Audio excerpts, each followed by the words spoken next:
It's funny how your entire life can end not with a dramatic explosion, but with a piece of plastic the size of a fingernail. I'm staring at a blank wall in my new, depressing studio apartment, and all I can think about is a tiny black micro SD card. My name is Chloe. I was married to a man named Aaron for 6 years. Aaron was an actuary. If you don't know what that is, it basically means he calculated risk for a living. He was obsessed with safety, with preparation, with making sure every variable in our life was controlled. He was a good man, but living with him felt like living in a padded room. There was no risk. There was no thrill. There was just a perfectly balanced spreadsheet of a marriage. I didn't plan on having an affair. No one ever does. You don't wake up one morning and pencil "destroy my marriage" into your calendar.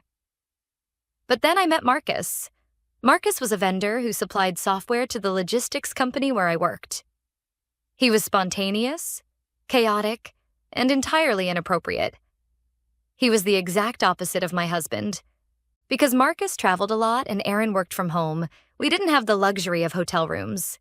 Instead, we used my car. My SUV became our private island. We would meet in the sprawling, empty parking lots of dead shopping malls or at the far edges of state parks during my lunch break. My car was the one place that was truly mine. It was my bubble. And for 14 months, I kept that bubble completely sealed off from my real life. I became incredibly arrogant. When you get away with lying for that long, you start to think you're a genius. You think you're invincible.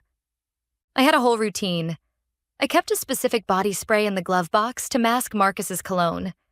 I kept baby wipes in the center console. I would adjust the passenger seat back to the exact notch Aaron liked it before I pulled into our driveway.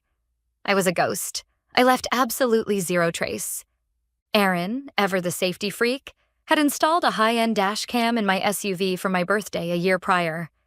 It was one of those fancy dual-lens ones that faced out the windshield to record the road and also faced inward to record the cabin in case I was ever carjacked. I hated the thing at first, but after a week I realized you could go into the settings menu on the touchscreen and disable the interior camera.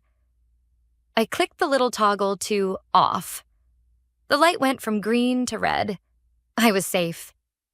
For 14 months, Marcus and I spent hours in that car, laughing, talking, and doing things I could never look my husband in the eye and admit to.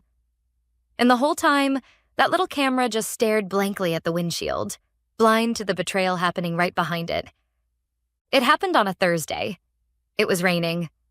Marcus and I had met up during my lunch break at the top level of a concrete parking garage downtown. It was an intense, passionate hour. We talked about running away. We talked about how much we hated our lives.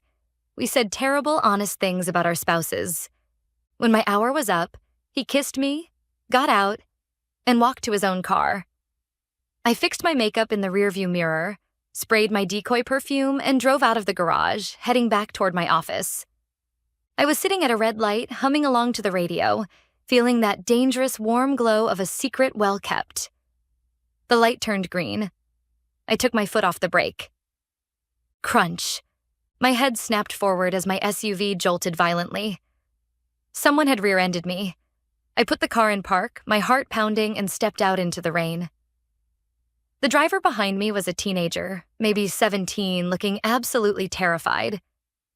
He'd slid on the wet pavement. The damage wasn't terrible. A cracked bumper, a smashed taillight. We exchanged insurance information on the side of the road. I was annoyed, but I wasn't panicked. It was just a fender-bender. It was a normal, everyday annoyance. I called Aaron on my way home to tell him what happened. "Are you okay? Is your neck hurt?" he asked, his voice instantly dropping into his problem-solving register. "I'm fine, Aaron. It was just a tap. But the bumper is going to need replacing." "Don't worry about it," he said. "I'll handle the insurance claim tonight. Just get home safe." I walked through the front door an hour later. Aaron was already sitting at the kitchen island, his laptop open, insurance forms spread out. "Hey," he said, standing up to kiss my forehead. "Let me go grab the SD card from your Dashcam. The insurance company wants the video of the impact to prove you were fully stopped at the light." "Oh, I said, pouring myself a glass of water. Sure. Good thing you installed that thing, right? Exactly. He smiled. He walked out to the garage. I stood in the kitchen, sipping my water. I wasn't worried.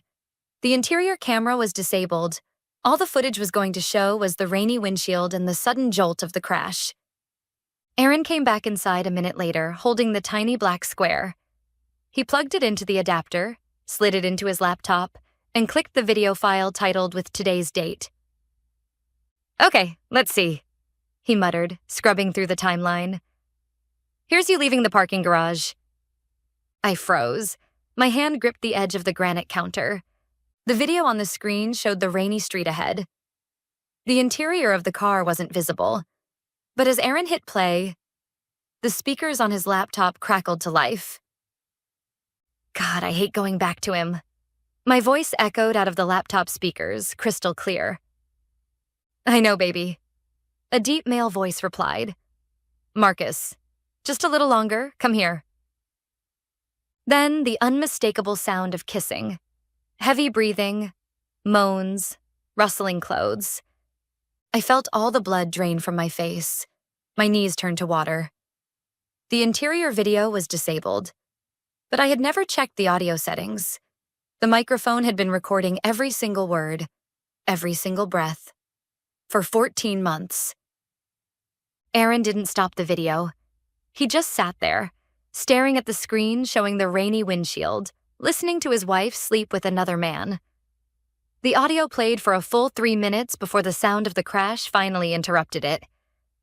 The silence in the kitchen after the video ended was deafening. It was a heavy, suffocating weight.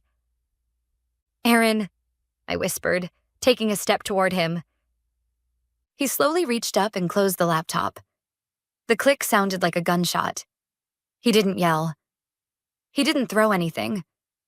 He just looked at me, and his eyes were completely empty. The man who calculated every risk had missed the biggest one sitting right in his own house. I need you to pack a bag, he said quietly. Please, we can talk about this. It was a mistake. It meant nothing. Pack a bag, Chloe, or I will throw your things onto the lawn. His voice was so cold it sent a shiver down my spine.